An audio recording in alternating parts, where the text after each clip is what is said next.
All right, welcome back, everyone. I apologize for technical difficulties we had. The regular city council meeting has now adjourned. So if you, the minutes for the meeting will be posted online, or you can contact City Hall and get a copy if needed. So with that, we will jump right into the workshop for Monday, October 23rd. First item will be the 2024 budget for utilities. All right, this is going to be a much shorter update than the last one, similar to general fund. We kind of did the big long thing with the first one, but now we're in utilities. So now we're doing tweaks to the whole thing. So highlighted those in yellow. So we'll start with the water fund on that. So in the water fund, adjusted two of the items that I talked about last time. That was the water connect reconnect fee. There are some questions on that. So I adjusted that to be $14,760, and that's also on the sewer end. And that reflects the Sack and Whack fees for 3 houses being built. Why 3? Because we had 3 this year that got built, and that was the Sack and Whack fees we took in. And my budget philosophy is I'd rather budget low and have 6 built, and then we have all this extra revenue that came in, rather than expect 6 and only 3 happen, and now we're at a budget shortfall when we look at these sorts of things. So put the reasonable expectation on there. Water meter repair, dropped that to 5,000. I was looking into that a little bit more, and there were some things that were lodged in there that should have been moved to a different revenue code. So after taking a closer look at that, that's closer to 5,000 on the water meter / repair. And we got the other stuff moved into the correct budget categories on that. So those are the 2 tweaks to the revenue side. On the expense side, there wasn't, one change, sorry, added this. When I got looking at more sales tax payments, those go to the state quarterly, and it's about $1,500 a year. So added that in there because that wasn't getting categorized in other places. So that is the tweaks to the water fund. Any questions on the water fund before I head on over? No. On the sewer, again, we have that 14,760. That's the 3 houses being built for that. And then I don't think I had any changes on the expenditure side for the sewer. I'll continue to track some of the expenditures. They're getting a little close, so we might have some tweaks there, but wait for another couple meetings or another maybe a month worth of data. Finally, they won't be big tweaks. They'll just be adjustments, if any. And they won't have a huge impact on the overall, already in the whole 101,000. But that, again, as we discussed, I say that on the microphone knowing they can't see the spreadsheet, but that's primarily due to that reduction in general property taxes of 100,000. So it balances out really in the end, if that 100,000 were in there. And then storm sewer had no changes. This budget is pretty well set. We won't talk about it a whole lot more for the rest of the year. Everything's falling in line, and it's very simple when it comes to utility funds. So that's my update on the utility end of the budget. Any questions on any of that? Good. Okay, can I just ask about the 3 houses built? Yes. Because I walked the new houses. Like, I feel like there's more. So we still more, like, is that like the 3 that like are literally like still being built? Or how does that? I was just curious. I'm just for like. So that's when we've been pulled. If we haven't received the Sack and Whack fees yet, they may not have it come in. They may come in next year. Okay. But I was just curious because. Yeah. And some clarification is 3 of them were submitted the beginning of last year or toward the end of last year. Okay. Meaning they didn't start actual building. So we collected the fees, the permit fees, Yeah. but you didn't see them start building till in 2023. And then they submitted 3 more permits. So yeah, there's 6 built, but. Okay. Then those Yeah. numbers would make sense in my head. Okay.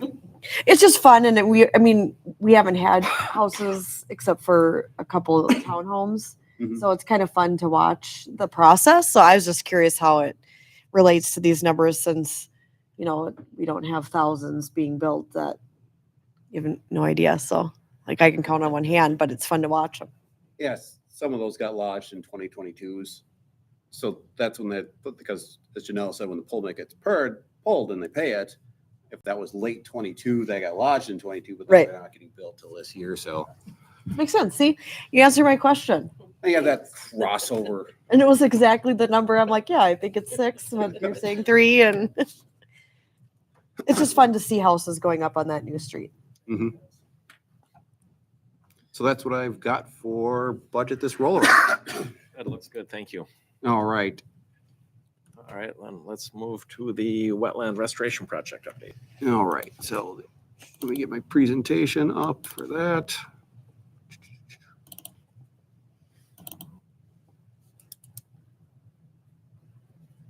This is like my favorite project.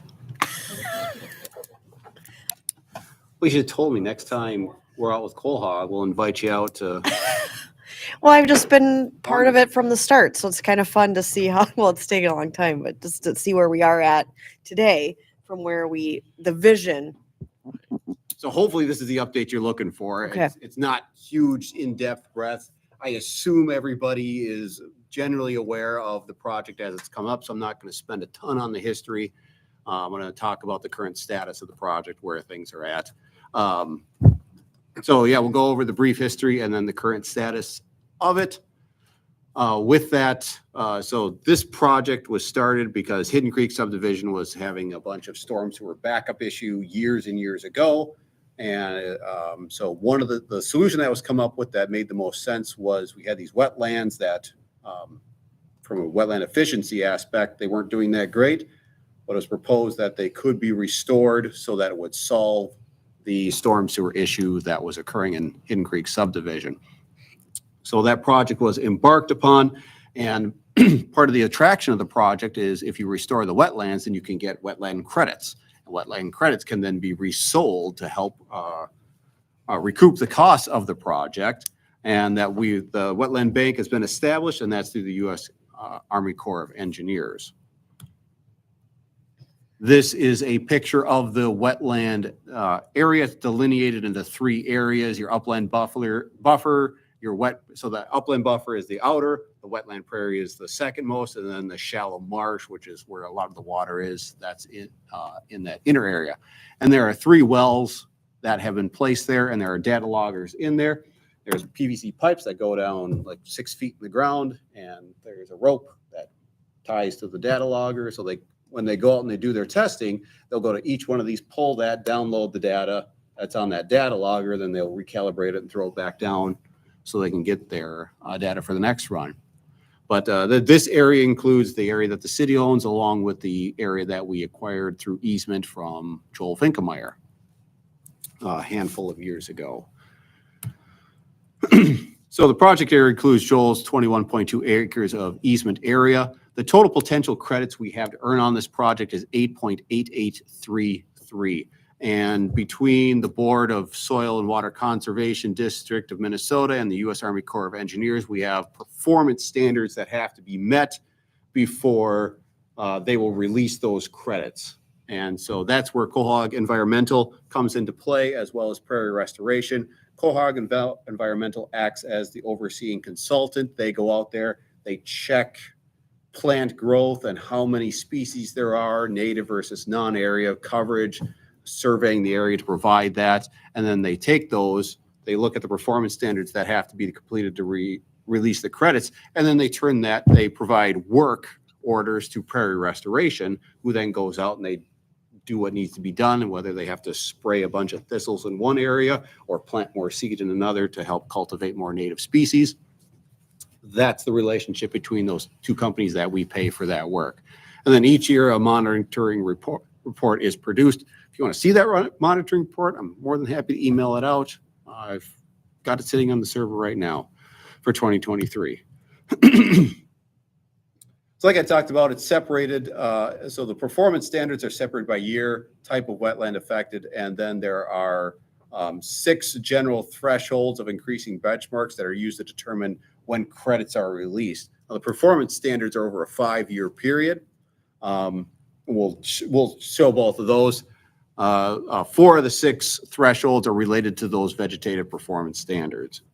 So these are those 6. So this is how many credits we get as we meet each threshold. So we've passed the first one, and we actually got a little bit more than 15% on that initial application. So that work was done before I got here. It was submitted, and then we got the credits of that initial one in early 23 after they submitted that on our behalf. So we got the initial little over 15. We have not met number 2, which is the hydrology performance standards for 2 years. So you need 2 consecutive years where the hydrology can be measured. And since we've had some drought years breaking it up, we haven't been able to measure the hydrology properly. And that's just drought doing that to us. There's nothing we can do about it. But once we get 2 consecutive years of good data, then we can go ahead and meet that expectation. We have met the expectation for interim 1 and interim 2 vegetative performance standards. And that was, we are in the process of receiving those additional credits right now. Oh, good, they showed up really well. So this is table 5 from the 2013 monitoring report. So these are the performance standards you see at the top, year 1, year 2 through year 5. And then you have the column of 2023 observed. And it doesn't show up really well on this, but you can, if you look real hard, you can tell some cells in there are slightly green, whereas other cells are white. It's not great on there. It shows a lot better when I put it in there, but the colors are kind of washing out on the projection. But where you could take is you look at the 23 observed, and you can match those to the year, the interim standards, and you can see where we're meeting or exceeding or where we haven't gotten to quite yet. So a lot of these, we've already, year 2 and year 3, interim 1 and interim 2, we've completed. Those are good to go. We are 4 categories away from completing interim 3, and we are 6 categories away from completing the final. So we're getting pretty darn close. And even where on some of these, it's not that far off from completing them and getting them done. It's pretty close. We just got to get that final push over the hurdle. So when it comes to costs associated with the project, there's not a lot of major costs coming in. It's getting prairie restoration in there to do, do the monitoring, figure out where we need to improve, and then do the plantings or the abatements of the non-invasive species or the plantings of the natives to make sure we're getting to those standards each year.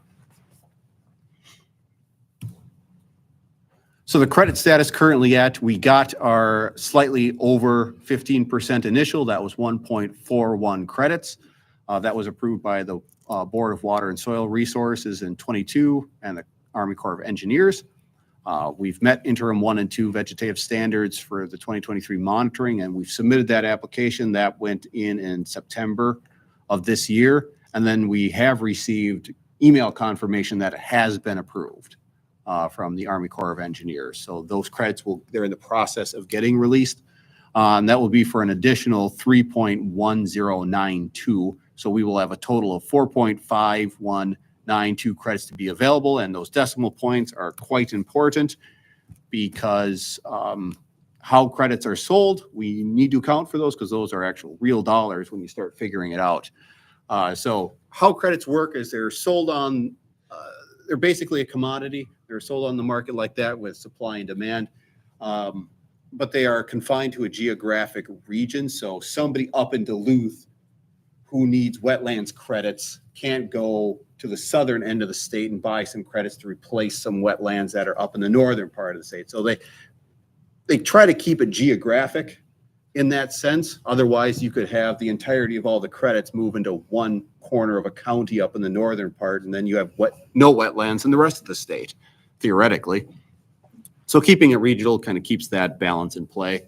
So what they do is people who want credits, they will look at who have credits available. There's a website that lists that, and you can look up who has credits, and they will contact those entities and say, how much are you selling them for?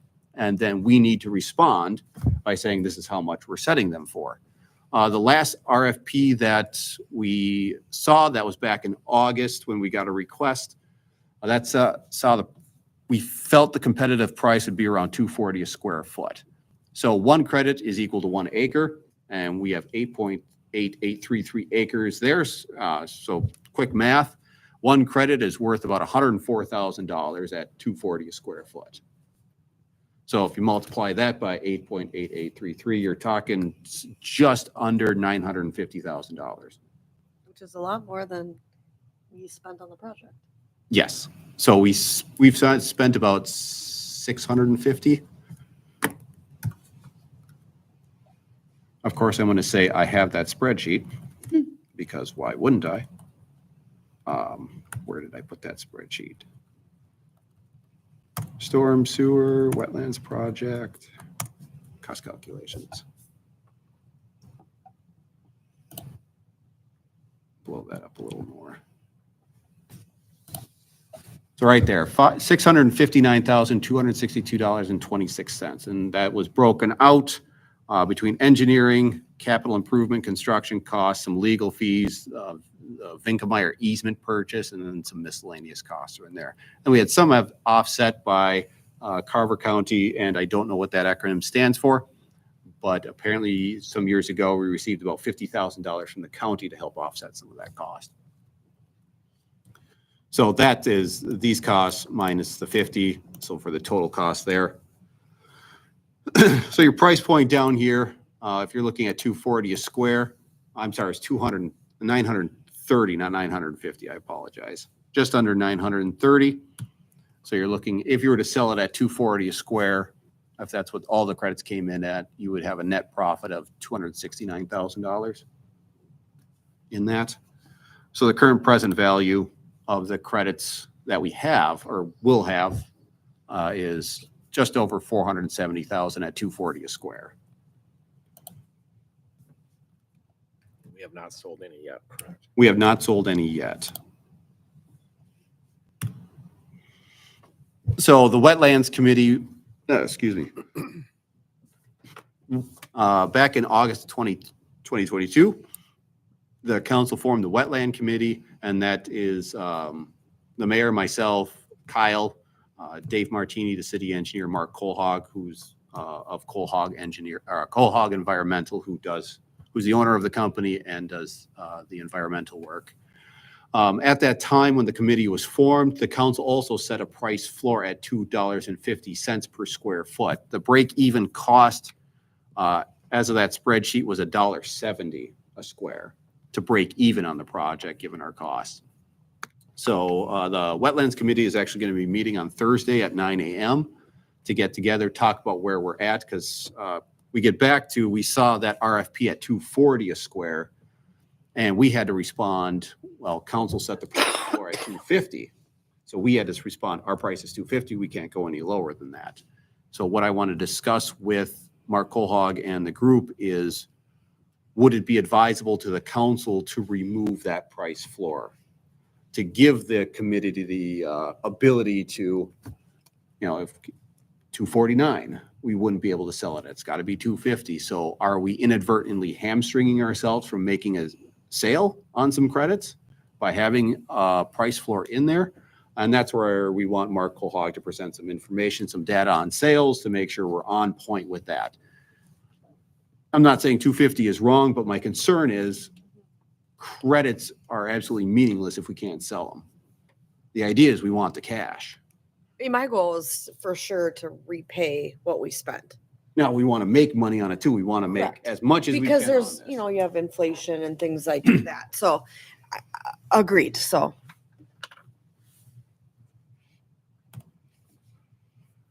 So that is the update on the project. Any questions? Do you know how many other credits are in our area? Depends what you mean by. I'm sure you can find the website with Yeah. people near. So if you just Google Minnesota Wetland Bank, it's right here. It's the first one on there, and then you're gonna the Rivets database. Ribbons. And I'm sorry. It's the first one. And of course, it doesn't work. It'll be this one, available wetland credits listing. And when the website works, It populates. when it works, of course, it's not going to when I need it to. But when it does work, you can select by county, by region. You can look for the specific city who may be offering those, so you can look up exactly what people have on that. Is that what everything you were looking for in the update? It's exciting to Any me. other questions? Did we get a request to sign? Oh, we need Oh. the pay claims. That's all I've got for Perfect. Thank you, Nick. budget Yeah, workshop update. thank you. With that, we are adjourned. Left it in there. Let's get out of here.